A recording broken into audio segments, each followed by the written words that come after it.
নম্বর রোডে বঙ্গবন্ধু জাদুঘর হিসেবে যেটা পরিচিত ছিল, সেই জাদুঘরটিকে বিনষ্ট করা হলো 5ই অগস্টের পরে, এবং 15ই অগস্টের যে সরকারি শোক দিবসের ছুটি ছিল সেটাও আপনার সরকার বাতিল করলো, এবং বঙ্গবন্ধুর বহু ভাস্কর্য ভেঙে ফেলা হয়েছে। এ নিয়ে বেশ খানিকটা সমালোচনাও আছে। তো দীর্ঘদিন ধরে বাংলাদেশের জাতির জনক হিসেবে বঙ্গবন্ধু শেখ মুজিবুর রহমান স্বীকৃত।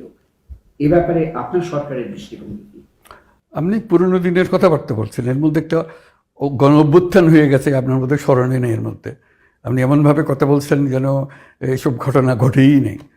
কাজে নতুন ভঙ্গিতে যা হচ্ছে সেটাকে দেখতে হবে। তো কত ছেলে প্রাণ দিল সেটা নিয়ে আপনার কোনো প্রশ্ন নাই, কেন প্রাণ দিল। হ্যাঁ, কাজে ওগুলো আসুক। তারপরে এই যে প্রথম স্বীকার করতে হবে যে তারা বলেছে, ছাত্ররা বলেছে যে আমরা রিসেট বাটন পুশ করেছি, এভরিথিং ইজ গন, অতীত নিশ্চিতভাবে চলে গেছে।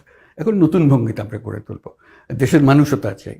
তো সেই নতুন ভঙ্গিতে তোলার জন্য যেটা আছে সেটা হলো যে আমাদেরকে সংস্কার করতে হবে।